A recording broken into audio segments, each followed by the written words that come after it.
Marketing को कुछ लोग समझते हैं पर्सनल सेलिंग, यानी मैंने कुछ बेचा, चाहे किसी भी ऑफलाइन मार्केट में जाके या ऑनलाइन मार्केट में जाके, तो इसका मतलब हुआ मार्केटिंग। कुछ लोग समझते हैं एडवर्टीजमेंट को मार्केटिंग। तो चलिए आज इस वीडियो में समझने की कोशिश करते हैं एक्चुअली मार्केटिंग होती क्या है और साथ साथ सेल्स और मार्केटिंग में डिफरेंस क्या है।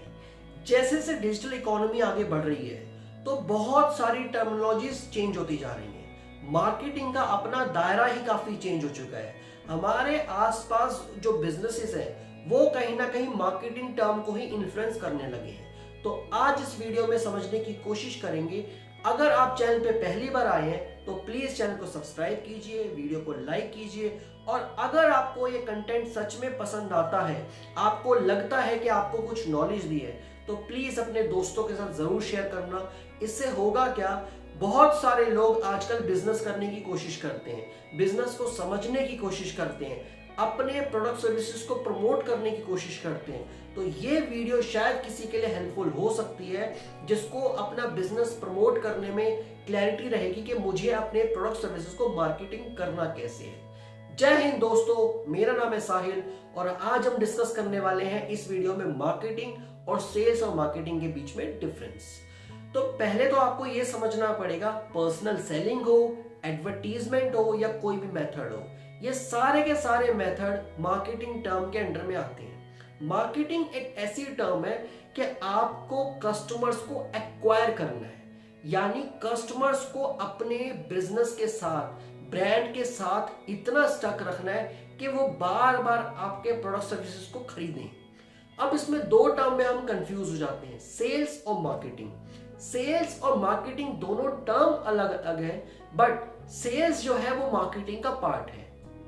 अगर आपने ध्यान दिया हो, बहुत सारी कंपनीज में सेल्स एग्जीक्यूटिव्स होते हैं। अगर किसी कंपनी के पास प्रोडक्ट सर्विसेज ऑलरेडी डेवलप्ड हैं या वो बेचने की कोशिश कर रहा है एज अ डिस्ट्रीब्यूटर, तो उस कंडीशन में क्या होगा, वहां पे जो सेल्स एग्जीक्यूटिव होते हैं वो उनके प्रोडक्ट सर्विसेज को प्रमोट करते हैं। अगर आज आप 100 कस्टमर लेके आ रहे हो और वहां पे आपने सेल्स एग्जीक्यूटिव रख दिए, तो हो सकता है कल को 500 आए, 1000 आए, 2000 आए। तो यानी आपने अपने सेलिंग कॉन्सेप्ट को बूस्ट कर दिया, आपने सेल्स एग्जीक्यूटिव्स के थ्रू एनर्जी डाल दी कि आपका जो ब्रांडिंग प्रोडक्ट है वो कहीं ना कहीं डिस्प्ले होने लगा, वो लोगों तक रीच उसकी पहुंचने लगी। बट वो हुई एक तरह से पर्सनल सेलिंग। यहाँ पे अगर आप उसमें एडवर्टीजमेंट का तड़का डाल देते हैं तो उस कंडीशन में क्या होगा, आपकी मार्केट बहुत ज्यादा एरिया तक ग्रोथ करेगी।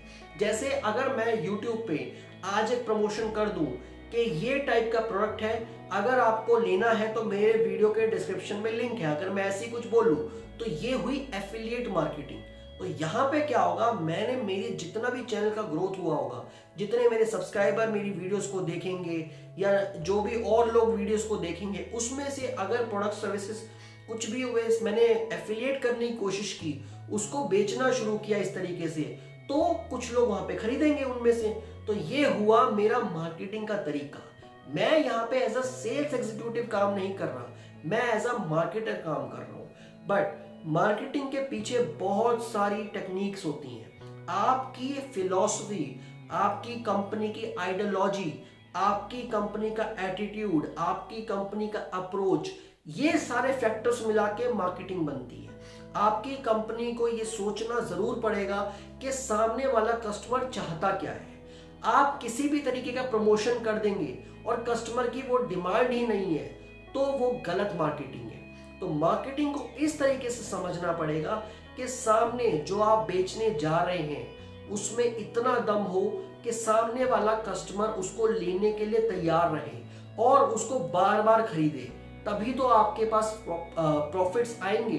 तो अगर मैं एक छोटे से एग्जांपल से समझूं, अगर मैं YouTube को समझूं, कंपैरिजन करूं MLM के साथ, अब आप देखना, नेटवर्क मार्केटिंग का जब मैं नाम लूंगा तो बहुत बुरी मार्केटिंग के फॉर्म में आ जाएगा। अगर मैं कोई प्रोडक्ट YouTube पे प्रमोट कर रहा हूं तो शायद 1 लाख लोगों में से 10,000 लेने की सोचेंगे, ठीक है, कोई दिक्कत नहीं। बट यही प्रोडक्ट अगर मैं नेटवर्क मार्केटिंग की कंपनी में लेके जाता हूं तो 1 लाख लोगों में से शायद 1, 2 या 100 लोग देखेंगे। तो वही डिफरेंस हो गया कि आप किस तरह की प्रमोशन करते हो।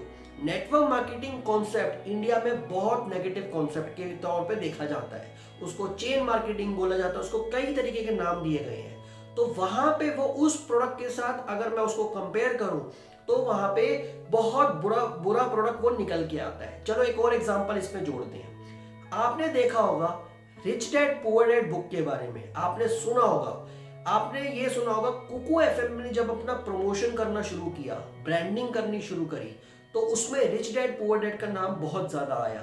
बट यही बुक अगर नेटवर्क मार्केटिंग में जुड़ जाती है तो लोग कहते हैं ये बुक स्कैम कर रही है, ये बुक फ्रॉड कर रही है, इस बुक को पढ़ना ही नहीं चाहिए, इस बुक से लोगों के माइंडसेट खराब हो रहा है। बट यही बुक जब वो यूट्यूब पे कुकू एफएम के थ्रू प्रमोट होने लगी तो वहां पे लोगों ने कहा बहुत ही बढ़िया बुक है, इससे बेस्ट बुक नहीं है, ये पढ़नी जरूर चाहिए, इससे माइंडसेट चेंज होगा।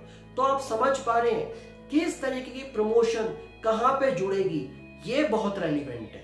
तो सेल्स पर्सन कितनी भी सेल्स कर ले, अगर प्रोडक्ट सही जगह पे प्रमोट नहीं हो पा रहा तो आपकी वो वैल्यू नहीं बन पाएगी।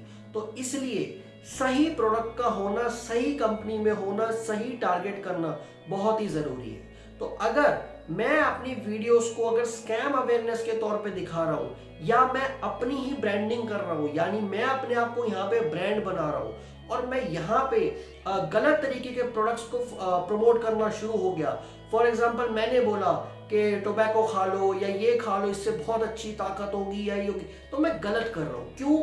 मैं अपनी ब्रांडिंग बना रहा हूँ एक अच्छे इंसान के तौर पे कि आपकी मैं हेल्प करने की कोशिश कर रहा हूँ। या यूट्यूब पे और भी यूट्यूबर्स हैं जो बहुत तरीके से हेल्प करने की कोशिश करते हैं और वही चीज अगर गलत प्रमोट करने लग गए तो लोगों को तकलीफ होगी। तो मैंने गलत प्रमोट करने के लिए गलत प्लेटफॉर्म को चूज कर लिया। जैसे एक और एग्जांपल लेते हैं, अक्षय कुमार का नाम तो ऑलमोस्ट सभी ने सुना होगा जो मुझे सुन रहे हैं। तो अक्षय कुमार ने विमल की एड को प्रमोट किया, लोगों ने कितना बुरा भला बोला। अक्षय कुमार की वीडियोस बहुत लोग देखते हैं, पसंद भी करते हैं, बट जरा सा विमल की एड करने से लोगों को तकलीफ हो गई। तो इसी तरीके से बाद में जब अक्षय कुमार ने माफी मांगी फिर भी लोगों ने एक्सेप्ट करने की इतनी जल्दी कोशिश नहीं की। तो यही होता है, आप क्या हो उसके हिसाब से अगर ब्रांडिंग नहीं हुई तो लोगों को दिक्कत होने वाली है। तो यानी मार्केट में आपकी वैल्यू गिरने वाली है, यही चीज समझनी है। सेल्स में हुआ तो आपको डायरेक्ट प्रमोट करना है, आपको अपने प्रोडक्ट सर्विसेज का सेल करना है। मार्केटिंग में आपको टेक्निक सोचनी पड़ती है, उसके तरीके सोचने पड़ते हैं, उसके बाद ही आपकी वो वैल्यू बनती है। और जैसे ही आपकी वैल्यू बनती है वो ऑटोमेटिकली कन्वर्ट हो जाती है ब्रांड में। जैसे यूट्यूब में यूट्यूबर्स ब्रांड हो जाते हैं, अगर वो किसी प्रोडक्ट पर सर्विसेज को प्रमोट करते हैं तो उसके थ्रू उसके व्यूअर्स जो प्रोडक्ट सर्विसेज को परचेज करते हैं तो यानी वो यूट्यूबर्स एक ब्रांड हो गए। यहाँ पे प्रोडक्ट सर्विसेज ब्रांड नहीं होंगे, यहाँ पे यूट्यूबर्स ब्रांड होंगे। उन्होंने अपने आप को ब्रांड बनाया और उसके बेसिस पे टारगेट करने की कोशिश की और मार्केटिंग कंपनीज को ये अपॉर्चुनिटी दी कि हमारे थ्रू प्रोडक्ट सेल करो, हमें उसकी कमीशन दो। तो इसी तरीके से आपको समझना है कि सेल्स और मार्केटिंग में डिफरेंस क्या है। मुझे उम्मीद रहेगी कि आपको ये कंटेंट पसंद आया होगा। अगर आपको इससे रिलेटेड और भी कुछ डिफरेंट टाइप का कंटेंट चाहिए तो प्लीज कमेंट सेक्शन में बताइएगा, मैं इसके ऊपर और नॉलेज लेके आऊंगा। क्योंकि मैंने क्वेश्चन पूछा था क्या आप मार्केटिंग के ऊपर नॉलेज लेना चाहते हैं, तो काफी सारे लोगों ने यस बोला था। I hope you like the video. Thank you for watching.